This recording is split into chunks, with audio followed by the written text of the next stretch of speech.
Pergilah dan beritakanlah, kerajaan surga sudah dekat.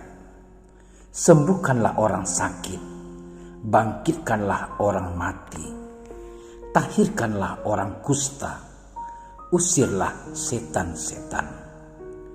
Kamu telah memperolehnya dengan cuma-cuma, karena itu berikanlah pula dengan cuma-cuma. Janganlah kamu membawa emas atau perak atau tembaga dalam ikat pinggangmu. Janganlah kamu membawa bekal dalam perjalanan. Janganlah kamu membawa baju 2 helai, kasut atau tongkat. Sebab seorang pekerja patut mendapat upahnya. Apabila kamu masuk kota atau desa, carilah di situ seorang yang layak dan tinggallah padanya sampai kamu berangkat. Apabila kamu masuk rumah orang, berilah salam kepada mereka. Jika mereka layak menerimanya, salammu itu turun ke atasnya. Jika tidak, salammu itu kembali kepadamu. Demikianlah Injil Tuhan.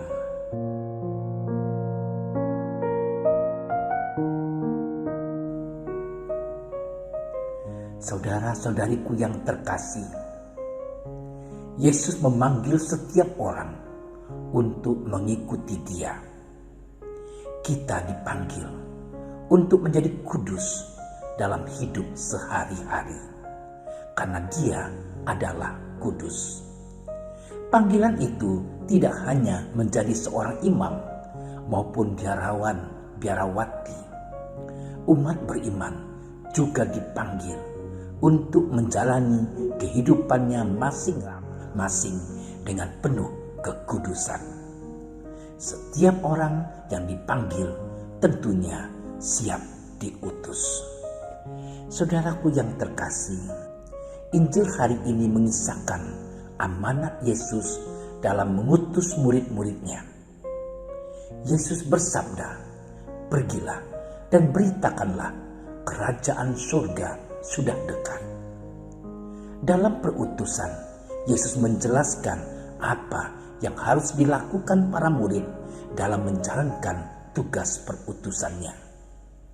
Yesus meminta para murid untuk berbagi rahmat dan sukacita yang telah mereka peroleh dengan cuma-cuma. Para murid menjadi penyalur rahmat Tuhan. Yesus juga minta para murid untuk tidak membawa apapun juga dalam tugas perutusan. Hal tersebut sebagai bentuk kepasrahan diri yang total kepada penyelenggaraan ilahi. Bukan pribadi para murid yang hendak diwartakan, tapi rahmat, belas kasih Tuhan, itulah yang hendak diwartakan. Para murid juga diingatkan untuk menjadi rasul yang sederhana dalam hidup. Hal yang utama ialah kerajaan surga, sehingga hidup sederhana dan membawa damai itu juga menjadi tugas penting para rasul.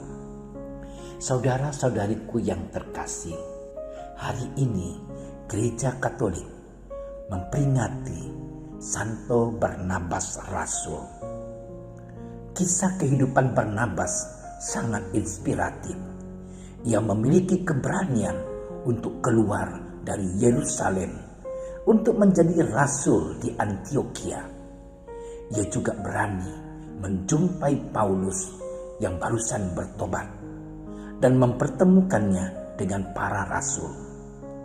Ia juga menunjukkan semangat rela berkorban, bahkan nyawanya pun dikorbankan bagi Yesus. Saudara-saudariku yang terkasih, amanat Kristus untuk memberitakan Injil adalah amanat bagi pengikut Kristus. Tidak mudah melaksanakan amanat tersebut. Banyak tantangan yang kita hadapi. Roh Kudus memberi berkat, keberanian, dan petunjuk sehingga para murid mampu melaksanakannya. Dewasa ini kita pun dipanggil untuk memberitakan kerajaan Allah melalui sikap hidup kita. Kita sebagai pengikut Yesus tidak hanya sekedar berdoa padanya. Kita mengikutinya dengan menyerahkan diri seutuhnya, mengikuti teladan dan cara berpikirnya, mengikuti nilai-nilai cinta kasih yang Dia ajarkan, dan senantiasa memikul salib kehidupan kita. Kita membawa nilai-nilai kerajaan Allah melalui cinta, belas kasih, pelayanan, dan pemberian diri. Kita mampu melakukannya dalam hal-hal yang sederhana demi mencapai kekudusan dalam hidup kita sehari-hari. Tuhan Yesus, kami seringkali lalai akan tugas kami sebagai pengikut-Mu untuk mewartakan kerajaan-Mu di bumi ini. Utuslah Roh Kudus-Mu ke dalam hati kami, sehingga kami semakin berani menjadi penyalur kabar sukacita-Mu di tengah-tengah keluarga, masyarakat, demi kemuliaan nama-Mu. Amin. Terima kasih sudah menyaksikan renungan hari ini. Jangan lupa like, subscribe, dan aktifkan tombol loncengnya agar Anda yang pertama mendapatkan notifikasi updatean renungan harian dari Komsos Keuskupan Padang. Dan bagikan ke sosial media agar saudara-saudara kita dapat mendengarkan dan merenungkan firman Tuhan.